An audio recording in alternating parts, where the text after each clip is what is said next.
ইদানিংকালে প্রায়শই আমরা একটা স্ট্যাটাস ফেসবুকে দেখতে পাই, প্রায় আমাদের চোখে পড়ে।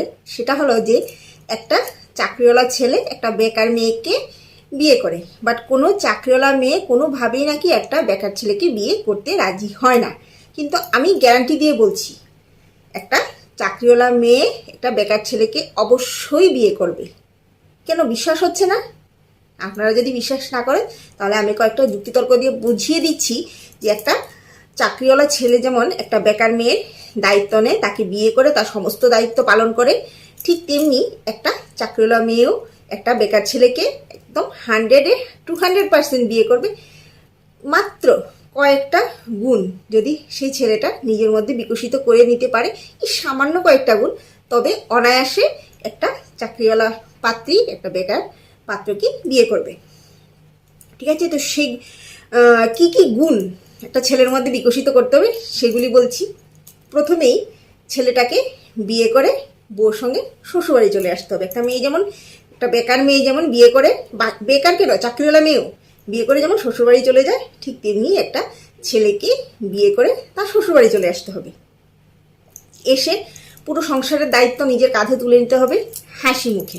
ঠিক আছে, এই যে যেমন সকালবেলা ঘুম থেকে উঠে চা বানিয়ে শ্বশুর শাশুড়িকে দেবে, বউকে দেবে, তারপর বউকে ব্রেকফাস্ট বানিয়ে দেবে। ব্রেকফাস্ট খেয়ে বউ যখন অফিসে চলে যাবে তখন সে পুরো সংসারের যা যা কাজকর্ম আছে, যেমন ঘর দোর পরিষ্কার করা, বাসনপত্র ধোয়া, কাপড় চোপড় কাচা, সব কিছু করবে। সঙ্গে রান্নাবান্নাটাও একদম সম্পূর্ণভাবে করে দুপুরবেলা শ্বশুর শাশুড়িকে খেতে দেবে। ঠিক আছে, আর ওই খাবার খেয়ে যদি শ্বশুর বা শাশুড়ি কারোর মনে হয় যে নুন কম হয়েছে, ঝাল বেশি হয়েছে, তখন যদি ওরা দু একটা কথা বলি ফেলে, যেমন কিছুই তো শিখে আসনি, মা বাবা তো কিছুই শেখায়নি, রান্নাটাও ঠিকভাবে করতে শেখোনি, ওই এই ধরনের ছোটোখাটো কথা যদি বলে, আর আপনার যদি একটু হজম করতে কষ্ট হয় তাহলে একটা হজমি খেয়ে নেবেন, আর না হলে জল দিয়ে টুক করে গিলে কথাগুলো হজম করে নেবেন।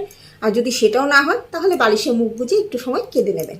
ঠিক আছে, তারপর সন্ধেবেলা যখন বউ অফিস থেকে ফিরবে তখন তার জন্য জলের গ্লাসটা, চাটা রেডি করে তার হাতে নিয়ে দেবেন।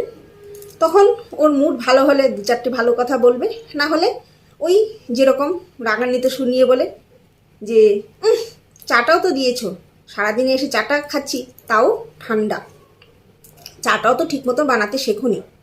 ঠিক আছে, তারপর চাটা খেয়ে ধরুন বউ একটু ঘুরতে গেল, একটু মাইন্ড ফ্রেশ করতে হবে তো, অফিসের অনেক চাপ, কাজকর্মের অনেক চাপ, একটুখানি বাড়ি থেকে ঘুরে ফিরে ফ্রেশ হয়ে আসতে হবে। আর ততক্ষণে আপনি, ঠিক আছে, বরমশাই ওই যে রাতের যে খাবার দাবার সব কিছু একদম টিপটপ করে রেডি করে রাখবেন।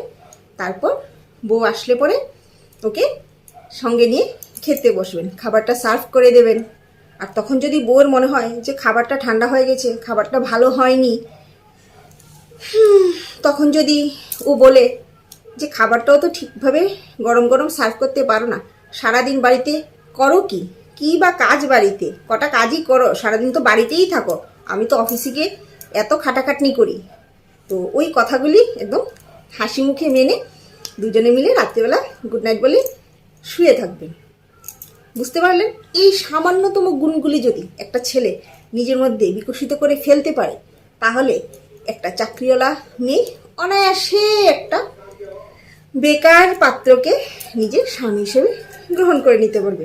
কি ঠিক বললাম তো? যদি আমার সঙ্গে একমত হন অবশ্যই কমেন্টে জানাবেন, আর যদি একমত পোষণ না করেন তাহলেও আমাকে কমেন্টে জানাবেন আর কি কি গুণের দরকার। ঠিক আছে, আজকের জন্য টাটা।